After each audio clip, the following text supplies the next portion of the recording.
कोकण वर्षांसाठी एक सेवा देत आहे, काय भावना काय सांगा? एवढे वर्षापासून ही सेवा देत.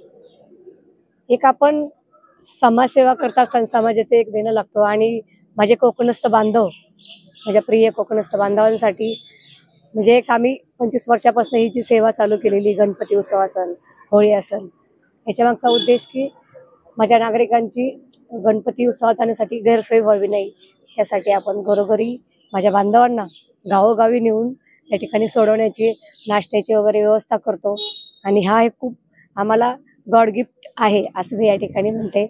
धन्यवाद. जय कोकण. म्हणजे असं एक म्हटलं जातं की कोकणातले होळी आणि गणेशोत्सव खूप प्रसिद्ध आहे, तर ते तुम्ही कधी पाहिलं असेल किंवा काय काय भावना आहे? दादा आणि आम्ही दोघे उभे ते त्या ठिकाणी गणेश उत्सवासाठी अनेक वेळा गेलेलो आहे. ते एक वेगळंच वैभव त्या ठिकाणी कोकणस्थ जे गौरी गणपतीचं असतं ते पाहायला मिळतं की माझे बांधव घरोघरी म्हणजे त्यांच्या एक मोठ्या म्हणजे त्यांच्या फॅमिली जॉईंट फॅमिलीमध्ये एका घरी गौरी बसवली जाते, गणपतीचं आगमन होतं मोठ्या उत्साहात. संपूर्ण महाराष्ट्रामधनं कोकणस्थ बांधव हे गावी जात असतात. तो उत्सव आपण काय TV वरच पाहत असतो, परंतु जर प्रत्यक्ष जाऊन अनुभवला तर अस्मरणीय असे ते कोकणस्थ बांधवांचा गणपती उत्सव आणि होळी उत्सव पाहायला मिळतो. त्याचा एक आनंद वेगळाच असतो. तुम्ही मागचे 20 वर्ष झालं हा उपक्रम राबवताय. कोकणस्थ बांधवांसाठी हा उपक्रम राबवण्याची संकल्पना तुम्हाला कशी काय सुचली? काय असं घडलं की आपण त्यांच्यासाठी सेवा अशी वेगळी द्यावी? पहिल्यांदा ज्यावेळेस मी निवडणुकीमध्ये उभे राहिले आणि त्यावेळेस प्रभाग म्हणजे सिंगल प्रभागाची संकल्पना होती आणि त्यावेळेस एक सभा झाली लास्टला अगदी 10 वाजून 10 मिनिटं असताना त्यावेळेस सभा झाली. राणे साहेब आले होते. प्रचंड प्रमाणात समावेश होता, म्हणजे समुदाय आला होता, नागरिक होते त्या सभेला मोठ्या संख्येने. आणि माझ्या आदरणीय राणे साहेबांनी त्यावेळेस शब्द दिला. मी काँग्रेसमधनं उभी होती, परंतु त्यावेळेस त्यांनी सांगितलं की आमचा कोकणस्थ माणूस हा खूप फणसासारखाच परंतु आतून देखील खूप गोड असतो आणि दिलेला शब्द आम्ही कधीच मागं घेत नाही. हा तर त्याप्रमाणे अखंडपणे आमची जे 20 वर्षापासून आम्ही ही सेवा जी चालू केलेली आहे आणि ते बांधव आम्ही प्रत्येक वर्षी गावाला जातो. चौकुळ असन, कमगादेवचा अनेक माझ्या बांधवांनी आमच्यासाठी नवस केले होते, त्या ठिकाणी त्या फेडायला गेलो की आम्हाला अनुभव आहे. आणि हे नागरिक हे माझे बंधू भगिनी आहेत, हे खंबीरपणे साथ आमची दोघाही उभे त्यांच्या पाठीशी असतातच याची मला खात्री आहे. आम्ही गेली 20 वर्ष सौरेखाच्या आमच्या नगरसेविका सौरेखा चंद्रकांत टिंगरे यांच्या मदतीमुळे आम्ही गेली 20 वर्ष मोफत बस सेवा चालू आहे. हा प्रवास खूप मोठा आहे, 8-10 तास लागतात. हो, 8 तास लागतात. काय भावना आहेत आज? वर्षातून दोनदा तुम्ही जात असता. हो हो, काय भावना आहेत आज? आमचे खूप हे करतात, त्यामुळे आम्हाला जाताना काहीच त्रास होत नाही. आम्ही एकदम याच्यामध्ये गावात आरामामध्ये आमच्या गावी पोहोचतो. नॉर्मली जर तुम्ही बसने किंवा ट्रेनने प्रवास करायचा तर तुम्हाला काय अडचण होईल? म्हणजे गाड्या बदलाव्या लागतात. तुमची आठवण सांगितली तसं तुमचं आणि कोकण वासियांची नाळ कशी काय जुळली त्याबद्दल काय सांगा? एकतर कोकण भवन बांधायची संकल्पना होती आणि ते बांधत असतानाच कोकणस्थ बांधवांना गावात जायला होळी असेल किंवा गणपती अनेक अडचणी येत होत्या. रिझर्वेशन नव्हतं मिळत, एसटीचं रेल्वेचं रिझर्वेशन मिळायला अडचणी. ह्यातनं एक संकल्पना निघली की आपण किंवा काना गाड्या सोडत. त्यातनं ही संकल्पना सुरू झाली. सुरुवात एक गाडी बस झाली, आज 14 गाड्या आज सोडतोय आणि दरवर्षी ह्या वाढतच चाललेल्या आहेत गाड्या. कमाल कोकणाचं एक आकर्षण वेगळ्या प्रकारे आहे, समुद्रकिनारे पण आहे आणि होळी आणि गणेशोत्सवाचा सण आहे. कशा प्रकारे तुम्ही बघता? तरी तुम्ही ताई म्हणले जसं तुम्ही गेला दरवर्षी मी जातो. सण हा पाहण्यासारखा असेल. आपली महाराष्ट्राची संस्कृती खरं तर पाहायचं असेल तर कोकणात जाऊन बघायची. ते गणपती अतिशय उत्तमपणे नियोजन असतं. संपूर्ण कुटुंब पुढे असो भारतात किंवा महाराष्ट्राच्या बाहेर, पण ह्या 2 सणांना ते कोकणात येतात म्हणजे येतातच. नागरिकांना काय आव्हान करतात?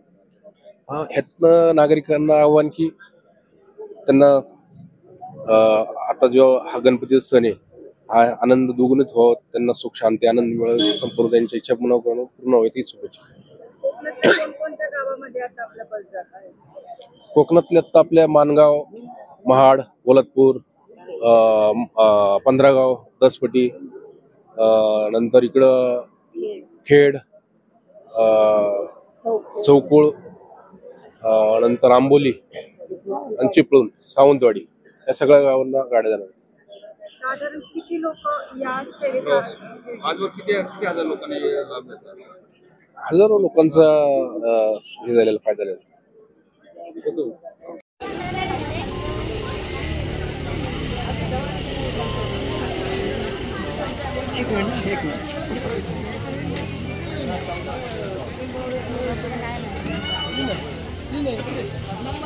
सुरुवातीला तुमचं नाव सांगा आणि तुम्ही पुण्यामध्ये काय काम करता? सो माझं नाव स्नेहल चंद्रकांत गावडे आणि मी पुण्यामध्ये सॉफ्टवेअर इंजिनियर आहे आणि गेले 20 वर्ष आम्ही पुण्यात राहत आहोत. मी लहानाची मोठी पुण्यातच झाली आहे. म्हणजे तुमचं संपूर्ण कुटुंब पुण्यामध्ये आहे आणि गावाकडची नाळ असते आपली प्रत्येकाची, गावही जात असतो. कोकणी माणूस होळी आणि गणेश उत्सवासाठी जात असतो. तुमच्या काय आठवणी आहेत? आता काही तासांमध्ये तुम्ही गावी जाणार. सो माझ्या बऱ्याच आठवणी आहेत. ऍक्च्युली दरवर्षी मला जायला भेटत नाही कारण की ऑफिस असतं आणि ह्या अगोदर स्कूलही होतं, त्यामुळे कधीच जायचा असा म्हणजे अवसर भेटला नाही मला गणपतीसाठी. सो ही टाइम ऍक्च्युली माझी सेकंड टाइम आहे की मी गणेश उत्सवासाठी जात आहे. फर्स्ट टाइम मी गेले होते जेव्हा मी डिग्रीच्या फर्स्ट इयरला होते आणि लगेचच यावं लागलं मला, विसर्जनाला पण थांबता आलं नाही.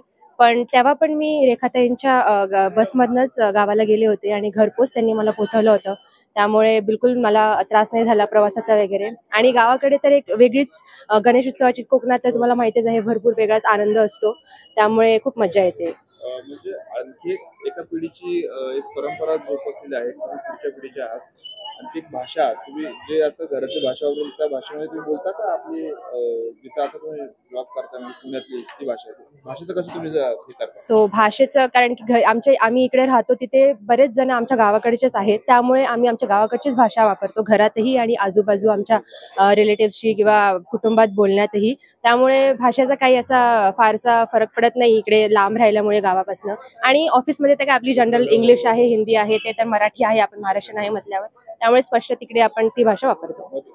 आपल्या भाषेमध्ये जर गणेश उत्सवाच्या शुभेच्छा द्यायच्या झाल्या तर कशा प्रकारे तुम्ही द्याल तुमच्या भाषेमध्ये? ओके, सो गणेश उत्सवाच्या शुभेच्छा द्यायच्या झाल्या म्हटलं तर तुमका सगळ्यांका गणेश उत्सवाच्या हार्दिक हार्दिक शुभेच्छा.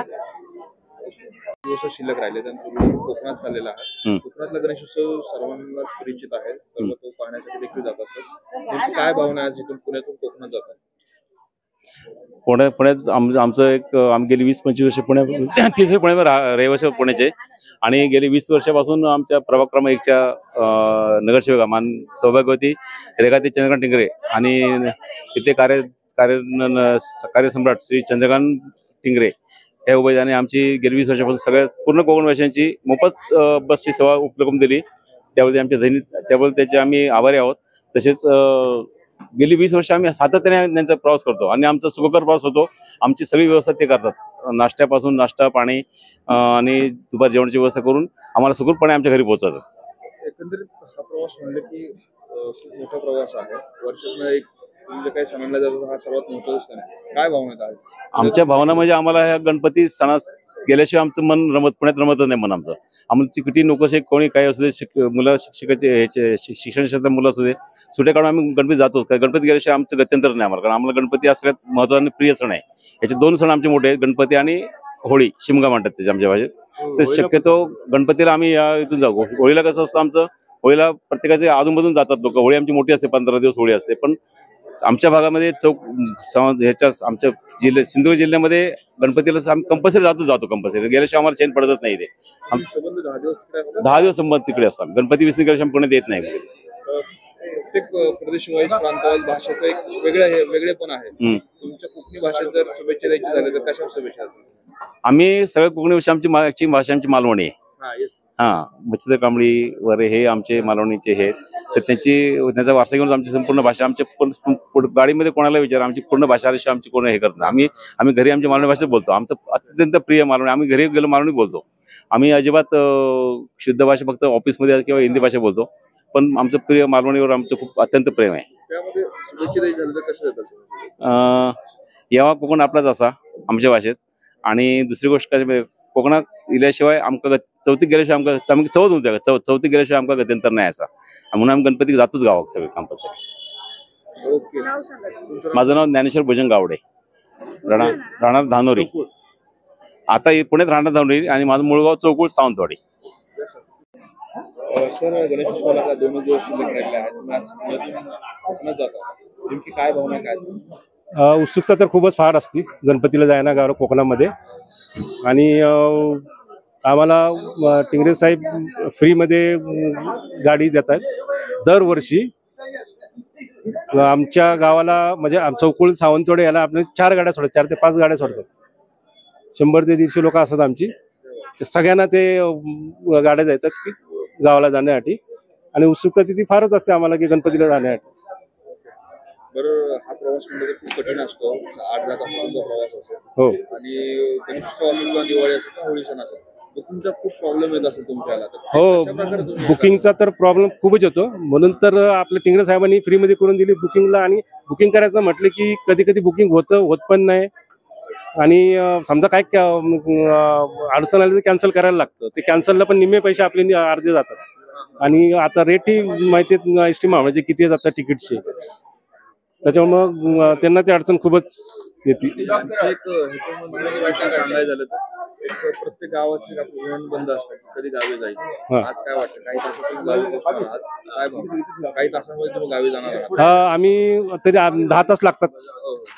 पूर्वी कसे, आता रस्ते जरा थोडेसे मोठे झाल्यामुळे पूर्वी 12 तास लागायचे, पण आता 8-10 तासामध्ये आपण घरी पोहोचतो. आता या काकांनी जसं एक वाक्य सांगितलं, काय तुम्ही कशा प्रकारे तुमच्या भावना व्यक्त करता? माझे काय गणपतीक आम्ही जातोच व्यवस्थित. आणि बाबा देवाच्या पाया पडा कामका जावकोच आहे गावाकडे. आणि आम्ही दरवर्षी जातोच. आणि टिंगरे साहेबांची मेहरबानी असते. माझं नाव चंद्रकांत पुंडलिक गावडे, चौकुळ मळवाडी.